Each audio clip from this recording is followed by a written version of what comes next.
first, our top story this half an hour. President Trump set to deliver his first State of the Union address tonight, where he will outline a broad agenda for the coming year, which includes immigration, infrastructure, and trade. A growing number of Democratic lawmakers now say they plan to boycott the president's State of the Union. Joining me right now to weigh in here in Washington is former DNC chairwoman and author of Hacks. Donna Brazile is with us. Donna, great to see you. Hey, it's good to see you, too. And congratulations on the continued success of your book. It's a great book, and I just want to say to all of your viewers out there, I've gotten a lot of great feedback, and I hope people have an opportunity to buy it for Valentine's Day. You know, there's always a holiday. There is, sure. Donna, I want to ask you about the State of the Union and what you're expecting tonight. Is it appropriate for Democratic lawmakers to boycott the State of the Union, in your view? You know, there's a handful of Democrats, as a matter of conscience, who've decided that they will not show up at tonight's event.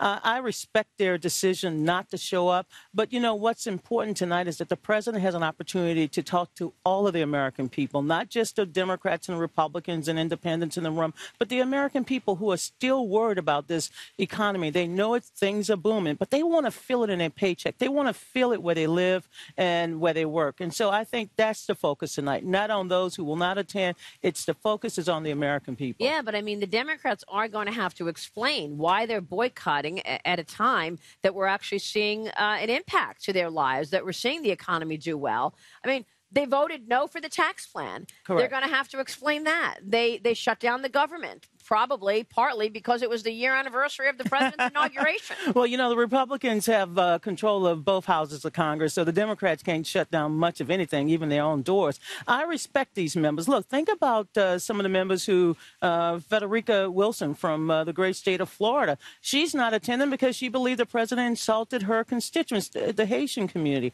So I respect the small number of Democrats who will not come. You know, what I don't respect is for members who show up and show out, as we saw during President Obama's years. So tonight, the focus is on President Trump, his agenda for the American people. Can he deliver? Will the tax cuts really trickle down to average Americans to lift their wages? That's the focus tonight. What do you think of his agenda so far? Well, you know, if I was advising the president, of course, I'm not, Kellyanne Conway is, but I would advise him to focus on the infrastructure. He should have focused on strengthening the economy, where people live, where they work. That's the important thing, infrastructure. I don't support efforts to derail Obamacare because I believe every American deserves a head start and a healthy start. I think the president needs to focus this year on working with Democrats and Republicans to come up with bipartisan solutions to avoid another government shutdown and also to raise the debt ceiling. Look, the concern now, not just in the United States, but around the world, is our politics, the politics of division, the polarization. Can we come together around some common sense issues? If the president can show some leadership, if he can take a script from Ronald Reagan and work with Democrats on immigration, comprehensive immigration reform, then the president may have something to say next year. But isn't it true, though, that he's been trying that? He's already talking about infrastructure, but it seems that the left does not want any of his agenda to get executed. So they're going to push back and push back. That's why they shut down the government. Oh, well, you know, I think what progressives want from this president, like they wanted from President Obama, is an opportunity to make sure that we have an economy that works for everyone, you don't not think just they those just want at the him top. Impeached, Donna? Oh, well, look, the president will have to be held accountable, not just to his policies, but also his performance in office.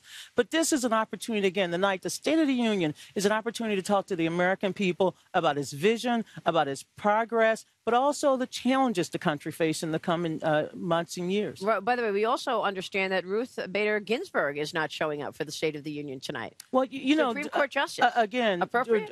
During President Obama's tenure, which was just 2 years ago, we had we had Supreme Court justices. I don't want to focus on the 1 or 2 people or the 12 people who may not show up. I want to focus on the millions of Americans who will tune in tonight to see if this president has an agenda that will improve their lives, raise their wages, and make sure that their children can get the kind of training and education they need to succeed in the future. So far, it looks like that's what he's doing, right?